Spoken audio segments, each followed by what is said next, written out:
1 Coríntios, o capítulo 11.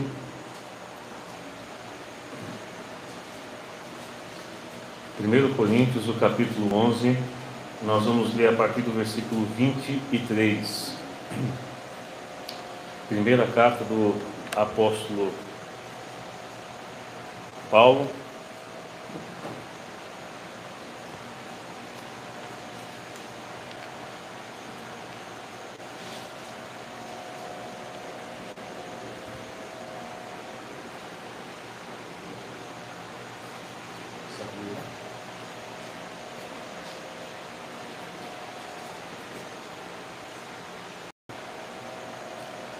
Primeiro Coríntios, capítulo 11, versículo 23.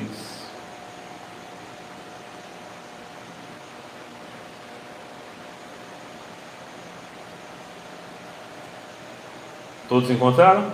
Amém? O texto sagrado diz assim: porque eu recebi do Senhor o que também vos ensinei, que o Senhor Jesus, na noite em que foi traído, tomou o pão, e tendo dado graças, o partiu e disse: tomai, comei, isto é o meu corpo que é partido por vós, fazei isto em memória de mim.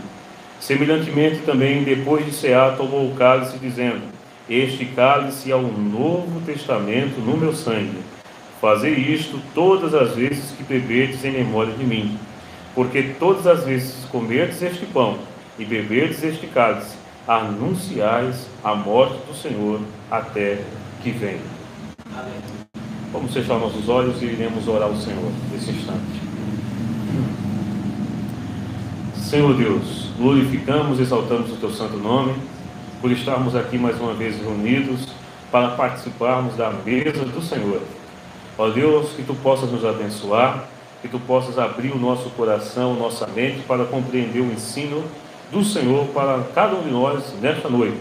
Que o Senhor fale e que o homem se cale diante da tua autoridade. Nós te pedimos isso, porque carecemos de ouvir a tua voz, meu Pai.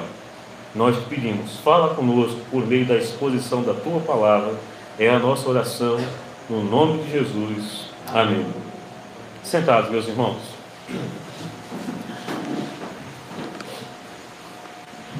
Meus irmãos, a Santa Ceia é o culto ao qual nós estamos celebrando essa noite ao Senhor.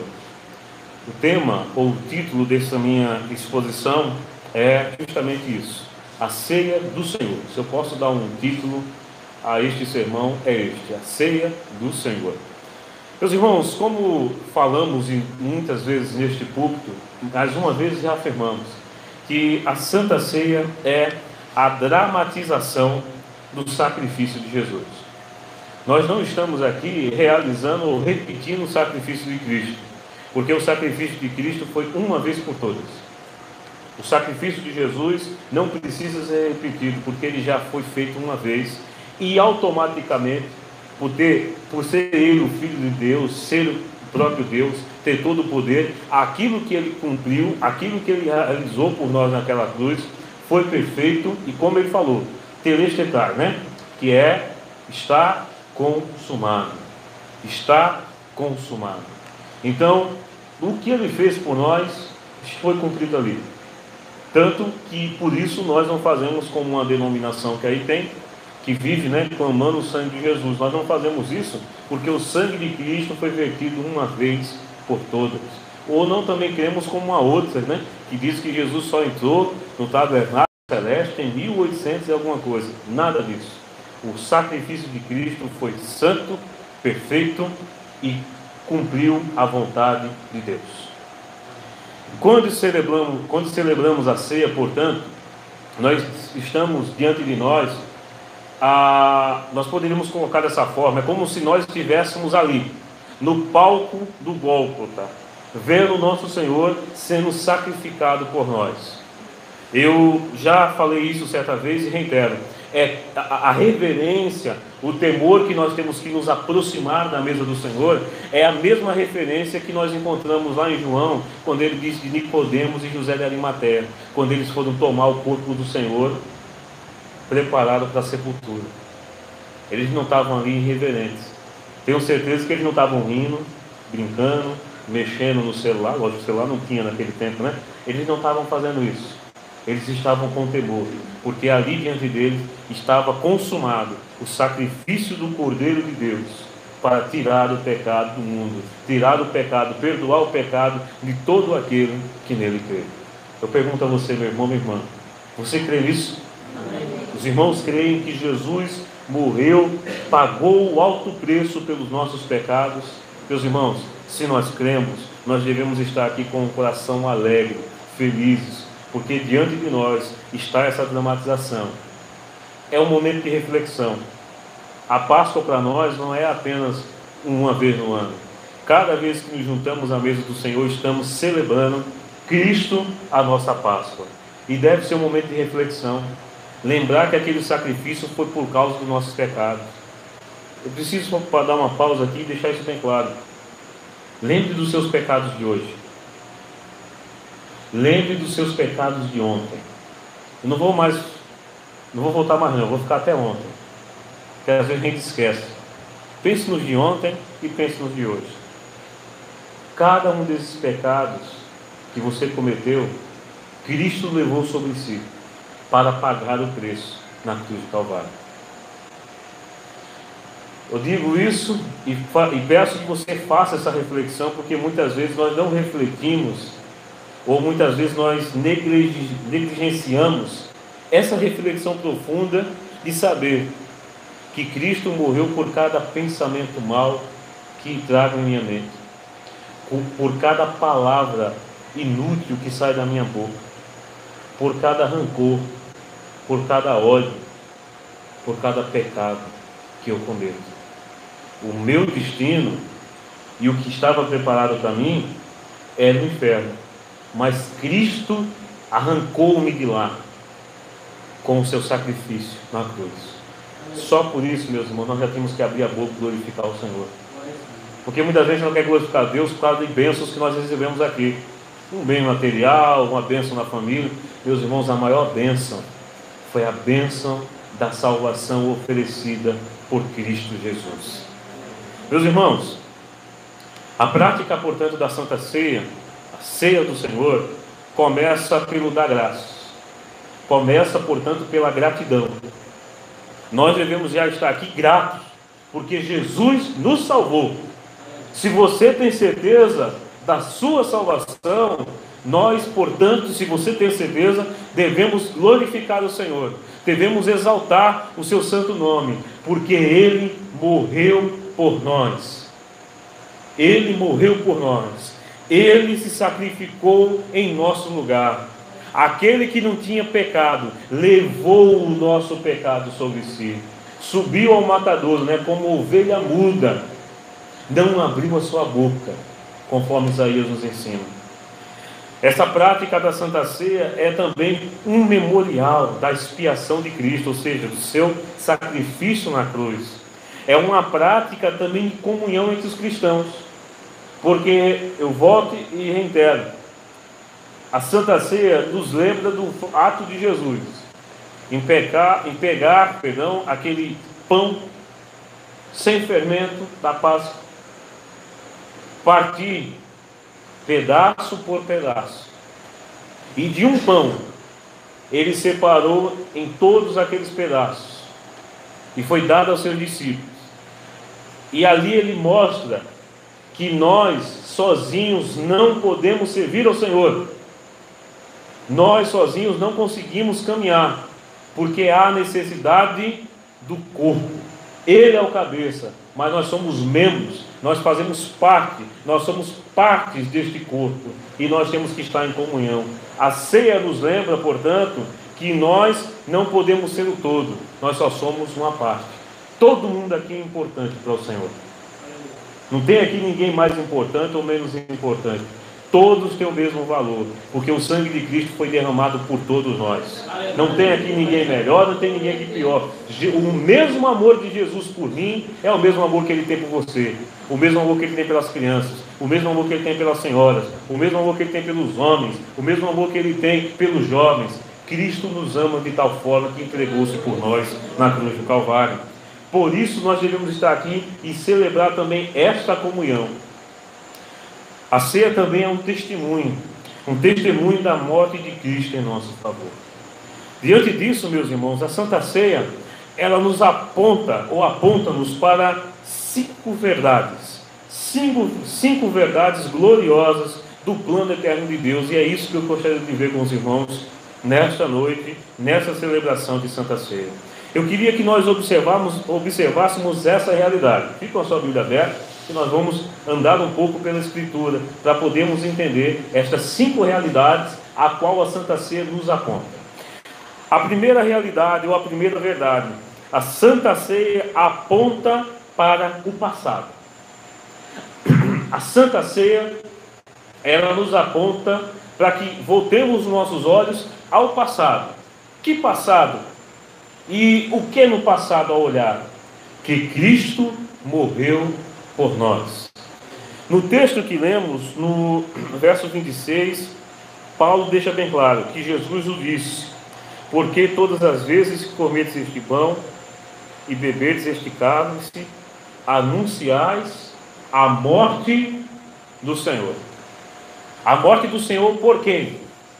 Por aqueles que fazem parte da sua mesa, por aqueles que fazem parte do corpo de Cristo. Eu queria que você, por favor, abrisse a sua Bíblia em 1 Coríntios 15. 1 Coríntios 15, o versículo 3, onde Paulo mais uma vez reitera que Cristo morreu por nós. 1 Coríntios 15, verso 3: porque primeiramente vos entreguei o que também recebi, que Cristo morreu por nossos pecados. Cristo morreu por causa dos seus pecados. Isso prova que todos nós somos pecadores e que todos nós carecemos e dependemos de Cristo Jesus. E ele diz, segundo as Escrituras. Quem afirma e quem determina isso são as Escrituras, que é a palavra de Deus. A palavra de Deus nos afirma: Cristo morreu por nós, Cristo morreu por nossos pecados. Os nossos pecados, meus irmãos, levaram o Filho de Deus a se fazer como um de nós. Cristo é o Senhor, em Ele nada do que foi feito se fez. Os nossos pecados fez com que Cristo se tornasse um de nós, nascesse de uma virgem, de uma família pobre. Quando Cristo nasceu, não nasceu como muitos de nós não, viu? Muitos de nós nascemos, às vezes pega um hospital ruim, mas bem melhor do que Cristo, porque o nosso Senhor nasceu num estábulo. O Criador não teve um lugar digno para o receber. Cresceu, obedeceu seus pais, porque ele é obediente, começa o seu ministério. Ele é afrontado, muitas vezes é acusado pelos próprios irmãos, porque em Marcos diz que nem os seus irmãos criam nele. Ele é perseguido, ele é afrontado, mas ele prega, ele alimenta, ele cura, ele salva, ele ressuscita e por fim vai à cruz por causa de nós. O meu pecado, o seu pecado levou Cristo a vir e se humilhar, como o louvor que nós cantamos nessa congregação, né? O rei que servo se tornou, o Deus que aquela cruz baixou. É isso, por você. Que vergonha, não é, irmão? Quantas vezes nós somos ingratos por esse tão grande amor. Mas louvado seja Deus que estamos aqui para ouvir a sua palavra e para consertarmos a nossa vida diante dele. A Santa Ceia, em segundo lugar, nos aponta primeiro para o passado, agora ela também nos aponta em segundo lugar para o presente, o aqui e o agora. Mas o que no presente ela nos aponta? Que Cristo vive entre nós. Cristo não apenas vive em mim. Eu lembro que eu falei da comunhão, mas Cristo vive entre nós. Meus irmãos, os irmãos são perfeitos? Eu sou perfeito? Não. Nós somos imperfeitos. Nós temos falhas. Muitas vezes nós magoamos, muitas vezes nós machucamos as pessoas, mas fazemos isso, sabe por quê? Porque muitas vezes nos falta querermos ser mais parecidos com Cristo.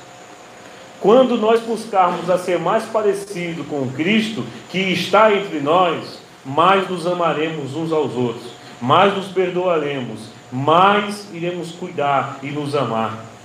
No mesmo verso, o texto deixa bem claro lá em Coríntios 11, 26, o qual nós lemos, que diz: porque todas as vezes que comerdes este pão e beberdes este cálice. Você observa que Paulo diz: porque toda vez que você comer, mas todas as vezes que vocês comerem, que todas as vezes que comerdes, está no plural, mostra justamente que Cristo quer operar no meio de nós, que Cristo está vivo e quer viver entre nós.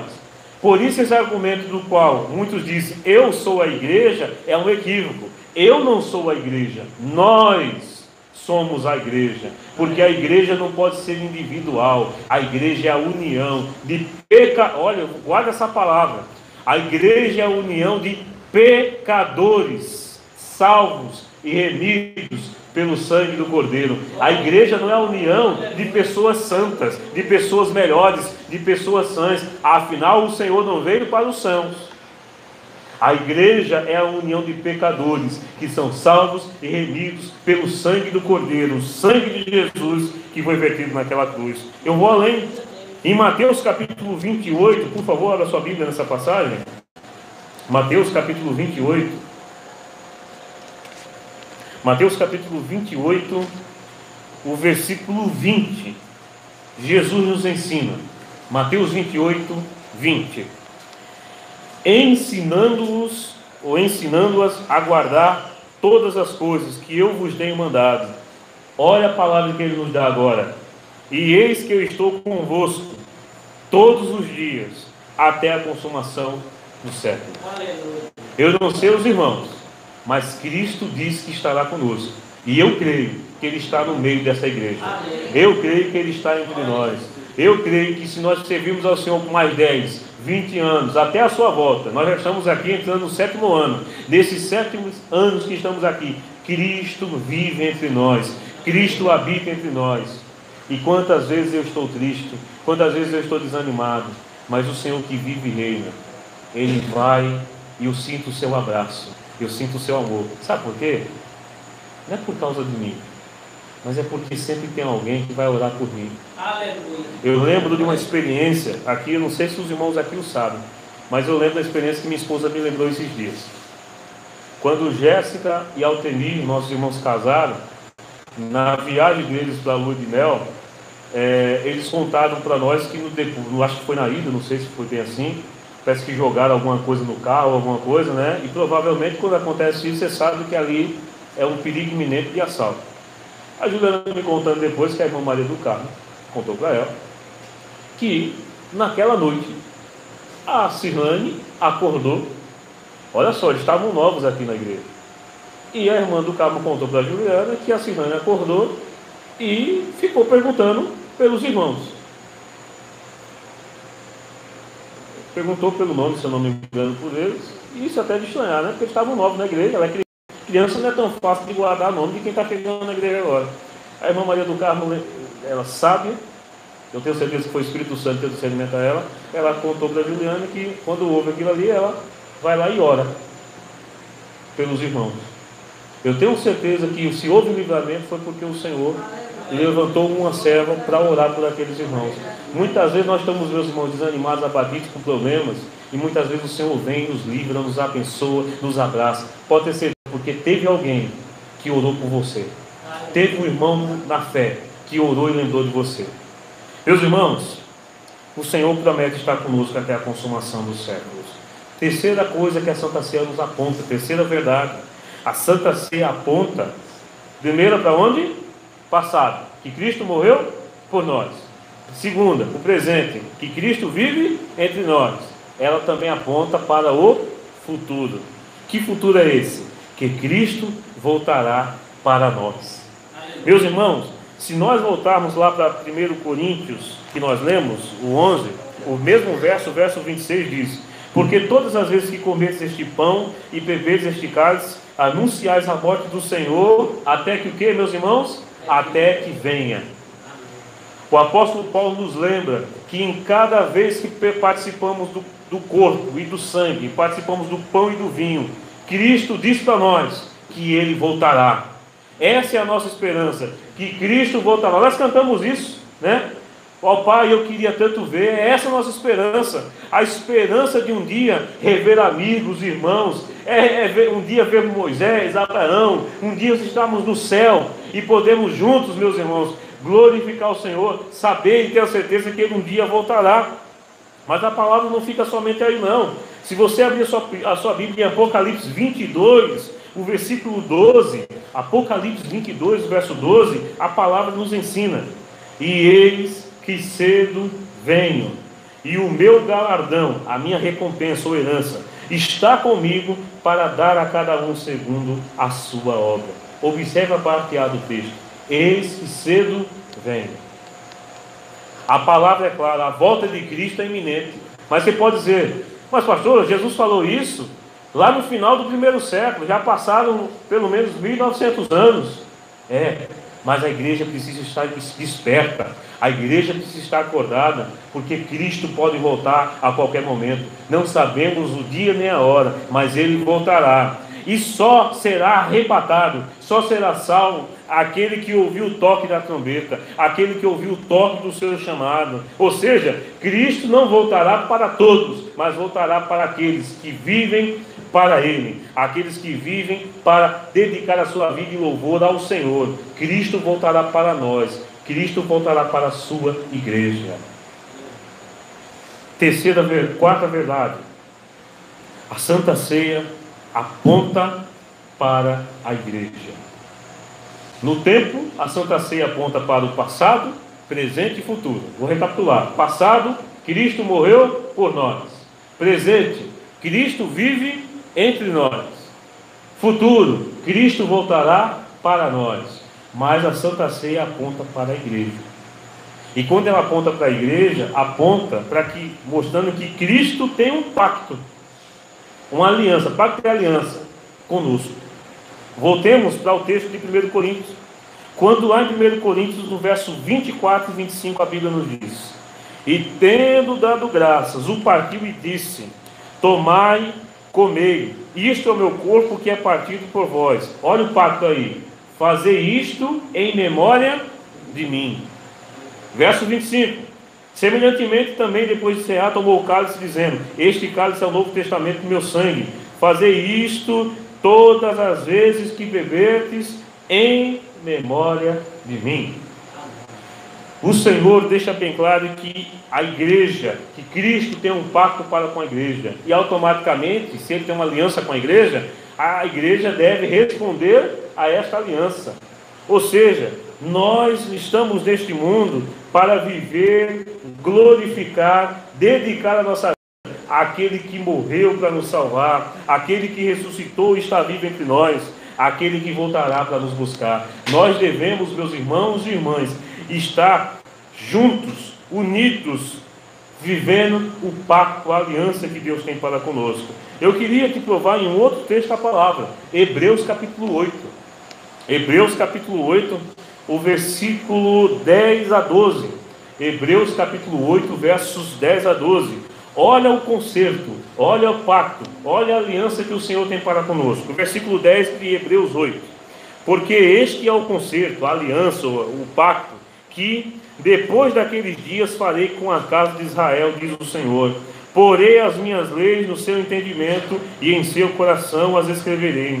E eu lhes serei por Deus, e eles me serão por povo.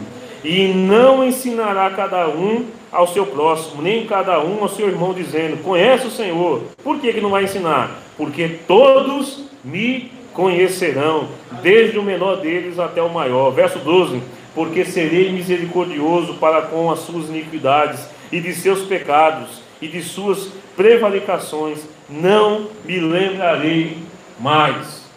Eu posso resumir aqui em uma frase: Deus tem para nós uma nova vida.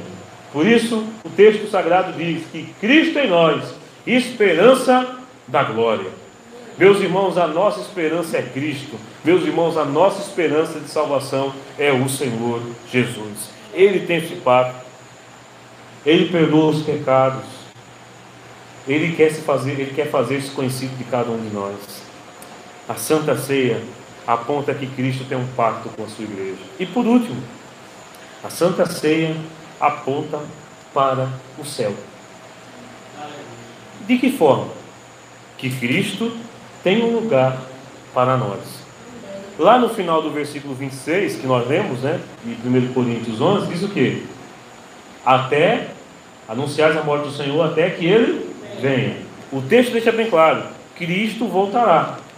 Mas há outro texto, e esse texto é maravilhoso, que Jesus nos fala em João capítulo 14.